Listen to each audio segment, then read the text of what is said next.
my name is Amy Pearlman, and I am a urologist and men's health specialist at the University of Iowa Hospitals and Clinics. I specialize in men's health. My research interests involve men's health, sexual health, and transgender care, and I'm really excited to be working with you all today, and I appreciate your time in advance. We are going to go through the ABZs of the Zoom virtual interview. I have 10 different blazers, 10 letters of the alphabet. Let's blaze on through. A stands for two things. One, attire. Whatever goes in an in-person interview, when you think about what you're gonna wear, really the same rules apply when it comes to a virtual interview. Wear neutral colored jackets, probably one shade. Don't get too fancy, even though it's fun to wear a fancy blazer.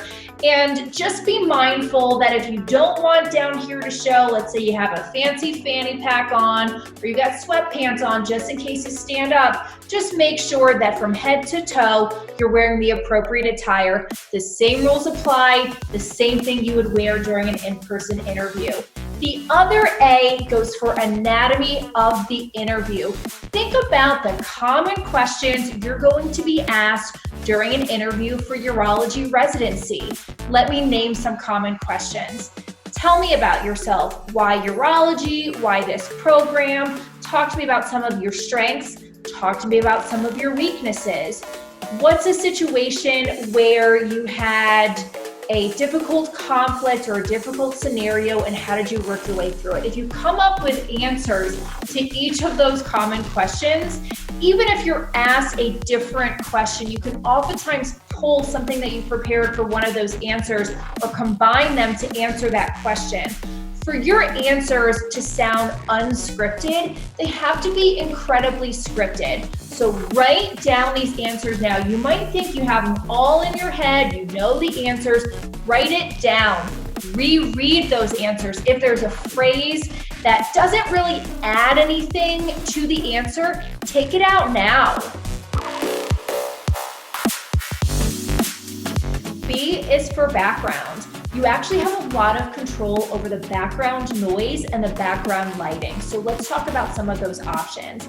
If you're planning on interviewing in an area where it's a little bit on the noisy side, perhaps you're in a big city and there's a garbage truck that goes by, or maybe a somewhat noisy neighbor, even though you ask them politely not to play their music, you want to prepare now. And one of the things that you can do is get an external microphone, because those have the ability to block out some of the noise in your environment. Otherwise, if it's pretty quiet where you're planning on interviewing, then you can usually get away with the built-in microphone that's within whatever technology you're using. Other ways to control lighting, let's say you have a lot of windows and you don't want the glare to come in from the light, would be to buy blackout curtains or construction foam that you can get at a variety of stores. You can also order them online for actually pretty cheap. And those can actually do three things. One, they can dampen the sound. Two, they can block out the light. And three, they can actually help control temperature. So in the hot summer months, that can actually be very beneficial. The other thing that I would recommend is considering getting a ring light. That way, like where I'm right now, it's pretty dark and I can turn off the ceiling lights, which actually cause a glare in my background, and I can get a ring light, which actually just shows kind of like a soft glow over my face and puts me in the forefront, and kind of the background is just back here, but I'm more in the middle of the screen and the light's on me. And the ring light you can get for pretty cheap as well online. So various ways that you can control the noise in the background, the lighting, and the temperature. C is for cheat sheets. This is an incredible opportunity where you get to interview not in person and have some notes and nobody will know. For example, what I use here is a nice little whiteboard, and I have some notes on here, and the first note up at the top is crush it, because I don't want to forget to not crush it during this video. And then I just have a reminder of all the, the A through J of what I want to talk about today. Now, I know these well enough that I don't have to read verbatim from my cheat sheet, but just in case I forget, I just put it off to the side, or you can put it up right in, on the side or in back of your laptop. So let's say you have 3 strengths and 3 weaknesses that you prepare and you don't want to forget what to say. Just put a little note on there, put it to the side, and nobody will know.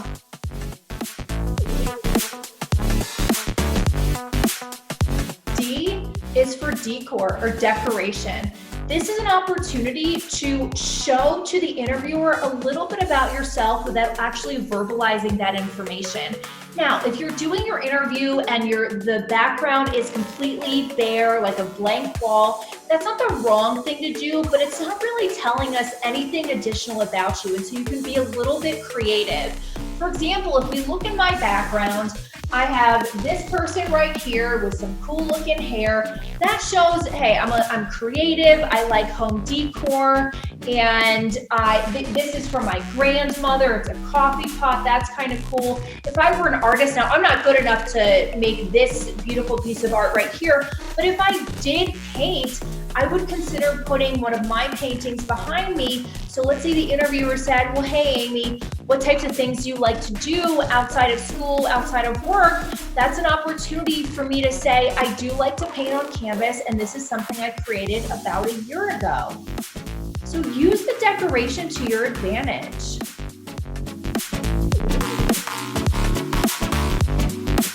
E is for eyes. You want to make sure that you're looking at whomever is interviewing you during the virtual interview. So you want to make sure that you position their face right underneath the camera, and in that way you can naturally just look at that person on your screen, but they'll see it as you looking at them because they're so close to the camera on your screen. You don't want to put the person you're interviewing with off to the side of the screen or the bottom, because then it will look like you're looking elsewhere on the screen, which you are.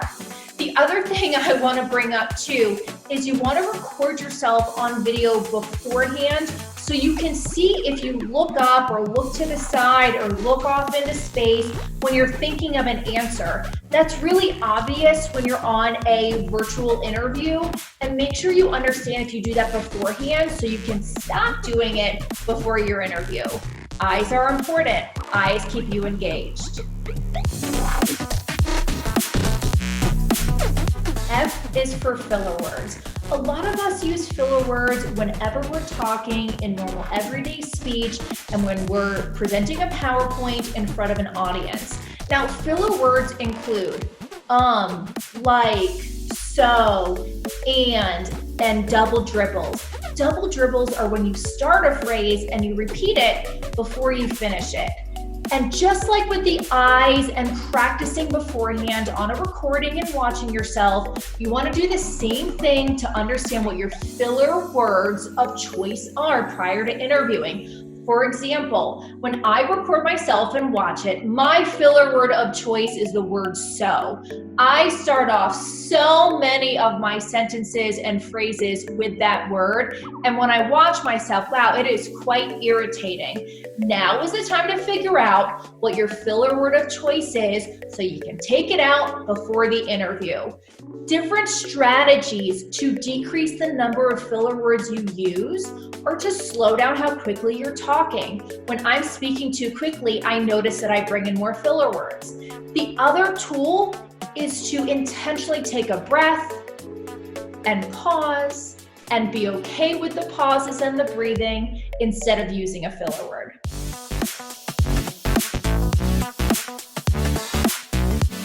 G is for gratitude. I know these virtual interviews are different, but it's still an opportunity to meet so many different people, check out so many different programs. Think of all the wonderful opportunities that came out of this, including Virtual Residency, that's actually allowed us to meet more people than we probably would have ever done if we had our typical interview season.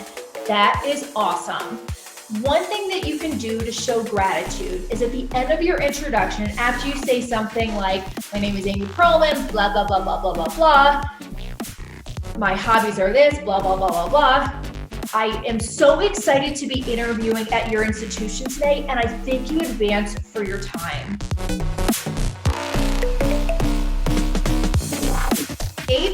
is for hobbies.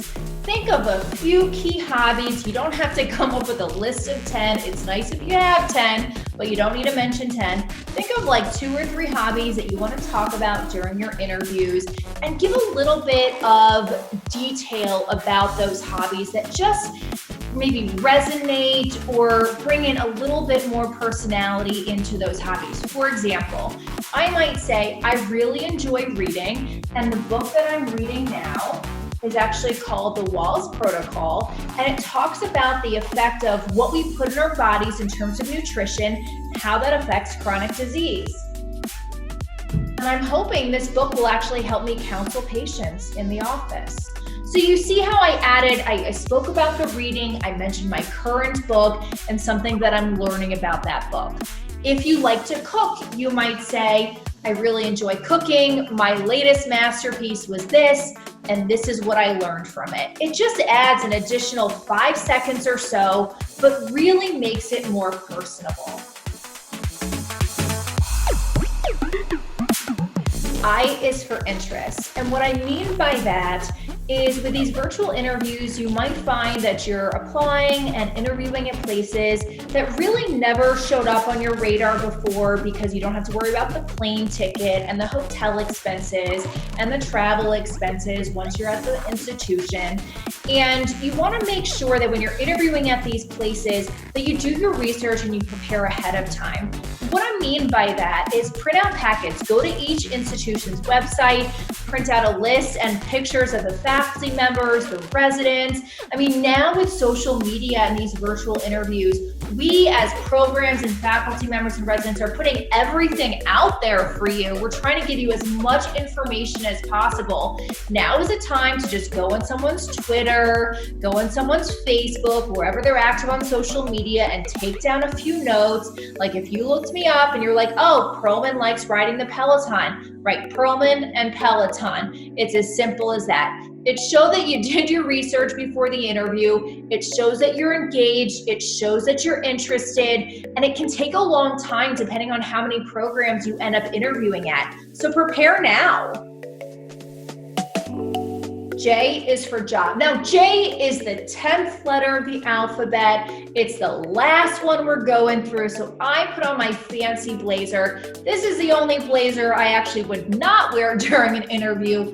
All the other ones I think are appropriate, but it's number 10 and I'm feeling fancy. What I mean by job is the following. You will get asked on multiple occasions at multiple institutions, why urology? And I encourage you, when you come up with that answer, to figure out an answer that tells me more about you and how your interests and skill sets fit into urology versus telling me about the field of urology. Why do I say that? Because I know way more about urology than you do. So does every person that you're going to be interviewing with. And it's not because we're smarter or more talented. It's because we're urologists and you're interviewing to become a urologist. So if you say, I want to go into urology because I want the clinical aspect, the long-term patient care, blah, blah, blah, we know all this information. It's the same reason we all went into urology. Tell me something about you. For example, if you do videography and you do coding or you make furniture, bring that up and say, I really enjoy working with my hands. For example, I built a dining room table and I enjoy doing coding and videography. And I think that really fits in with urology because urologists in general are early adopters of new technology. So there you have it, folks, the top 10, A through J, different blazer. We blazed right on through. Thank you for your time, and I will see you on the interview trail.